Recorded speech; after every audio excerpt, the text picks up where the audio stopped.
Sabe quando você pensa numa cidade e, sei lá, vem um gosto específico na cabeça?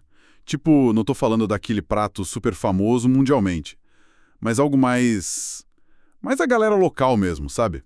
Quase um segredo que, pra quem é de lá, é tipo parte da identidade. Uhum. Como pizza em Chicago ou o cheesesteak na Filadélfia, cada lugar tem o seu, né? Exato. E Washington DC, a capital dos Estados Unidos, olha só, tem um molho. Um molho. É curioso pensar num molho como marca registrada, né? Pois é, e é essa história que a gente vai tentar desvendar um pouco hoje. O molho mambo, ou mambo sauce, o que tem por trás disso? Por que essa paixão toda em descer por um molho? Boa pergunta. É mais que só um condimento, pelo visto. Sim. E para a gente entender melhor essa conexão toda, a nossa análise, bom, a gente se baseou em algumas fontes que detalham a história, o sabor, sabe, o peso cultural que ele tem lá em DC e até como fazer uma versão em casa. Legal. Mergulhar fundo na história e no sabor, então. Isso. A nossa missão aqui é meio que explorar de onde veio, mesmo que as origens sejam meio nebulosas, né? Tentar decifrar o sabor, o que faz ele ser tão viciante, entender por que ele virou esse ícone cultural lá na capital americana e, claro, dar uma olhada em como preparar. Ok, então, vamos nessa. Vamos lá. Começando pelo básico, né? De onde que veio esse tal de molho mambo? As fontes que a gente viu, elas apontam para Washington DC mesmo. E o surgimento parece ter sido ali pela segunda metade do século XX. Uhum. E o cenário, o palco inicial, foram as cozinhas daqueles restaurantes bem locais de comida para levar, sabe? Os chamados carry-outs. Ah, os carry-outs, isso é importante, né? Explica um pouco mais o que são esses lugares lá em DC. Claro. Para quem não está familiarizado, os carry-outs em DC são, tipo assim, aqueles estabelecimentos menores, de bairro mesmo, super populares, focados em comida rápida, geralmente para viagem, frango frito, batata frita, comida chinesa adaptada, esse tipo de coisa. É um ponto de encontro, sabe? Faz parte da rotina da cidade. Entendi. É nesse ambiente, então, que o molho floresceu. Exatamente. Nasceu e se popularizou ali. Mas, e a invenção, quem criou, tem um nome, uma receita original, tipo assinada? Olha, aí é que a história fica interessante. E um pouquinho nebulosa também. O fascinante aqui é que, assim, embora DC seja o berço mais aceito, a origem exata mesmo, quem misturou primeiro, em qual restaurante certinho, isso é motivo de debate, sabe?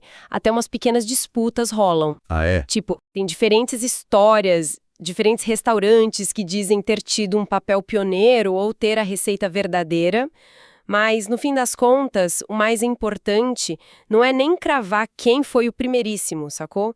É mais reconhecer como ele se espalhou rápido e virou esse tesouro local amado por lá. Entendi. Aliás, ele também é conhecido como Mambo Chili Sauce. E essa incerteza na origem talvez até ajude a criar essa aura meio lendária em volta dele. Faz sentido, sim. O mistério às vezes dá um charme a mais. Mas vamos ao que interessa para muita gente: o gosto. Como é esse molho para quem, tipo eu, nunca provou?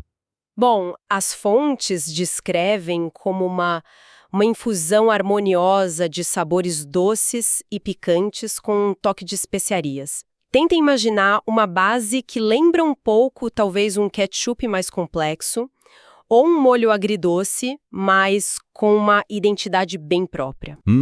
Ele é adocicado, sim, tem uma acidez que se destaca, geralmente vinda do vinagre, e aí entra a picância. E essa picância pode variar bastante. Variar como assim? É tipo super ardido sempre ou tem versões mais leves? Depende muito. E essa capacidade de adaptação, acho, é uma das chaves do sucesso dele, sabe? Tem receita que oferece só um formigamento suave, mais discreto, para quem não curte muito ardência. Ok. Mas tem outros que podem trazer um calor ardente mesmo, para quem gosta daquela sensação mais intensa na boca. Essa flexibilidade é ótima, né? Porque aí agrada mais gente e funciona com pratos diferentes. Não é um sabor único engessado. Legal isso. E onde ele costuma brilhar mais? Quais são os os parceiros clássicos do molho mambo? Onde ele entra? Nisso as fontes são bem claras. Os exemplos que mais aparecem são as clássicas asas de frango crocantes, sabe, as chicken wings, e batatas fritas bem douradinhas. Clássicos de carry-out, né? Exato. E o ponto é que o molho não só acompanha ele adiciona um toque animado, um lively kick, como dizem. Parece que transforma a experiência. Imagina só, o crocante da fritura com esse molho agridoce, picante, meio ácido, cobrindo tudo. Nossa, é aí que fica muito interessante mesmo. Não é só um molhinho para molhar a batata. Ele parece que eleva o prato, né? Essa combinação de doce, picante e ácido parece perfeita para cortar a gordura da fritura e complementar o crocante. Exatamente. E essa capacidade de dar um up no simples, de estar tão presente no dia a dia da comida da cidade, leva a gente para outro ponto fundamental. Se a gente conectar isso tudo, percebe que o molho mambo é bem mais que só um condimento em si. Ele alcançou um status de verdadeiro símbolo cultural. Símbolo cultural. Caramba, como é que um molho chega nesse nível? O que ele representa? Então, ele representa algo maior, né? As fontes indicam que ele é visto como um testemunho da rica diversidade culinária da região. DC tem uma cena gastronômica muito particular, com influências de várias culturas e comunidades, principalmente a comunidade afro-americana, onde os carry-outs têm um papel histórico e social super importante. Entendi a conexão. E o molho também acaba refletindo a paixão local por sabores que marcam presença, sabe? Sabores que impressionam o paladar. É um gosto que muita gente associa com momentos de encontro, com a comida de rua, com a identidade de certos bairros. Não é só sobre os ingredientes na panela, é sobre memória afetiva, pertencimento, é profundo. Nossa, faz todo sentido. Ele tá enraizado na experiência da cidade. E hoje em dia, onde alguém encontraria essa iguaria por lá? Continua forte nos carry-outs? Com certeza. Basicamente, ele continua super presente onde importa para a cena local. Claro, nos carry-outs de bairro, que foram o berço e ainda são o lugar clássico para achar o molho mambo autêntico, mas ele aparece também em festivais de comida, eventos da comunidade. Ah, legal. E cada vez mais as pessoas fazem suas próprias versões em casa, né? Adaptando para o gosto da família, fazendo experiências. Como as fontes dizem, provar o molho mambo é tipo experimentar um gostinho da vibrante cena gastronômica de DC. É parte da experiência real da cidade. Falando em experimentar, olha, depois dessa conversa toda, a curiosidade aqui bateu forte. E para quem não tá em DC, mas ficou com água na boca, tipo, parece que tem um jeito, né? As fontes falaram que dá para fazer em casa. Sim, e a boa notícia é que a receita base não parece ser nenhum segredo industrial, não. A gente conseguiu encontrar uma versão que tenta capturar aquele equilíbrio clássico do mambo sauce. Quer dar uma olhada nos ingredientes? Opa, com certeza. Manda aí. Então, a base da receita que a gente analisou leva 1 xícara de ketchup, que já traz doçura, acidez e umami, né? É a base. Certo. Aí, meia xícara de açúcar, para reforçar bem esse doce característico dele. Depois, 1/4 de xícara de vinagre de maçã, que é quem traz aquela acidez para equilibrar tudo. E 1/4 de xícara de água, para ajustar a consistência final do molho. Ok, líquidos e açúcar. Isso. Aí vem a parte picante. 2 colheres de sopa de molho picante, e aqui tem um detalhe importante que as fontes destacam. A quantidade e o tipo desse molho picante são super ajustáveis, tá? É aqui que cada um controla o nível de calor que prefere. Pode ser um molho mais suave ou um bem potente. Ah, legal, é a parte da personalização. Exato. E para complementar os sabores entra 1 colher de sopa de molho de soja, o shoyu, que adiciona uma camada de salgado e mais umami, depois os temperos secos. 1 colher de chá de páprica, que dá cor e um saborzinho levemente defumado ou doce, dependendo da páprica. Uhum. e meia colher de chá de alho em pó e meia colher de chá de cebola em pó, que formam aquela base aromática clássica. E, para finalizar a picância, meia colher de chá de flocos de pimenta vermelha esmagada. Que também é outro ponto de ajuste, né? Se quiser mais ardido, pode colocar mais. Entendi. Bastante coisa para dar sabor. Sim. E por último, claro, sal e pimenta do reino a gosto, para fazer aquele ajuste fino no final. Parece uma lista bem factível, ingredientes que a gente acha fácil. E o preparo é tipo receita de chefe, muito complicado. Que nada. Pelo que a gente viu nas instruções, o processo é relativamente direto. O foco é mais em combinar tudo direitinho e cozinhar para que os sabores se misturem bem e o molho pegue a consistência certa.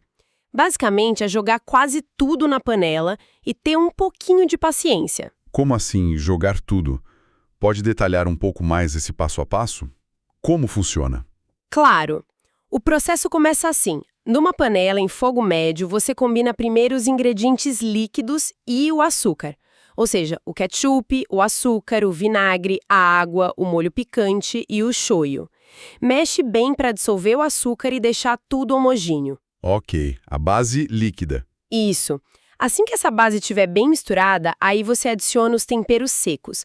A páprica, o alho em pó, a cebola em pó e os flocos de pimenta vermelha. Mexe de novo para incorporar bem esses temperos na mistura líquida. Certo, tudo junto na panela. Exato. O passo seguinte é bem importante. Levar essa mistura toda para ferver. Assim que começar a borbulhar mesmo, você imediatamente reduz o fogo para o mínimo. Bem baixinho. Ah, para não queimar, né? Exatamente. E aí entra a parte da paciência que eu falei. Deixar cozinhando assim em fogo baixo, só borbulhando levemente, o famoso simmer, por uns 10 a 15 minutos. O objetivo aqui é duplo, sabe? Primeiro, dá tempo para os sabores se desenvolverem juntos, se fundirem. E segundo, para o molho engrossar, gradualmente. E como saber o ponto certo de engrossar? É bom ficar de olho. A ideia é atingir uma consistência que, tipo assim, cubra as costas de uma colher, sabe? Que não esteja ralo como água, mas também não vire uma pasta grossa. Vai depender um pouco do gosto de cada um também. Se cozinhar mais tempo, engrossa mais. Entendi. Ficar de olho na textura. Isso. E depois desse tempo cozinhando lentamente, vem a hora de provar e ajustar. É o momento da verdade. Acertar o sal, a pimenta do reino e, principalmente, a picância.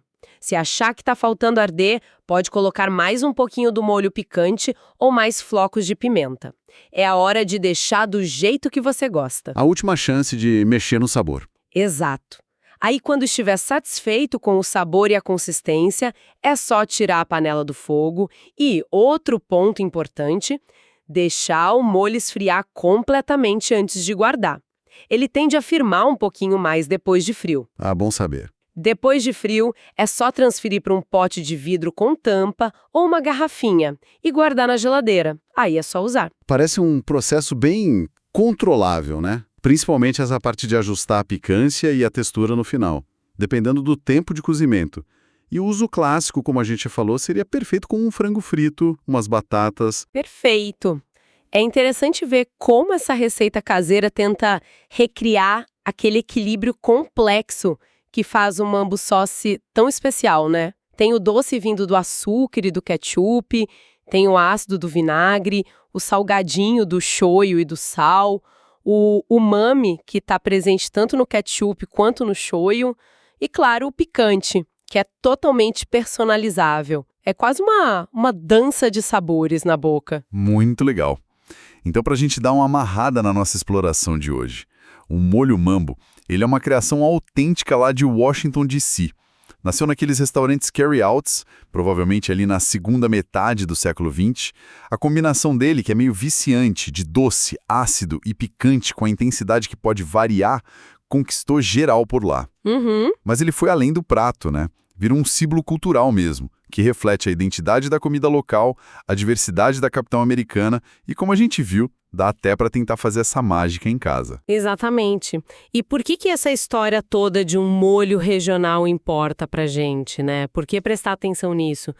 Porque ela ilustra de um jeito muito bacana como a comida tá ligada de forma profunda com a cultura, com a história, com o senso de identidade de um lugar. É verdade. O molho mambo é mais que um tempero, é tipo uma janelinha para a alma gastronômica de DC, para suas comunidades, para essa paixão local por sabores que deixam marca.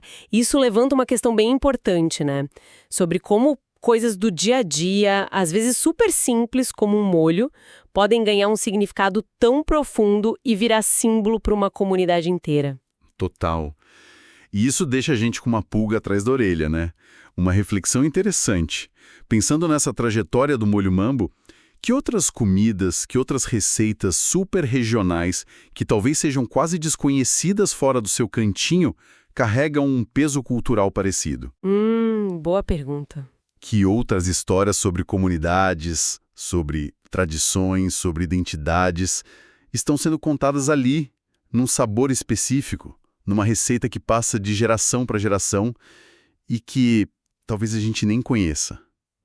O que será que define a hora que um gosto local, simples, ultrapassa o prato e vira um emblema de quem as pessoas são? Fica aí a reflexão, né? Para a gente talvez procurar essas histórias nas nossas próprias regiões. Com certeza, é um convite a olhar para o nosso próprio quintal gastronômico com outros olhos, né? Exatamente. Bom, acho que por hoje desvendamos bastante sobre o molho mambo, né? Foi uma viagem interessante por esse sabor de descer.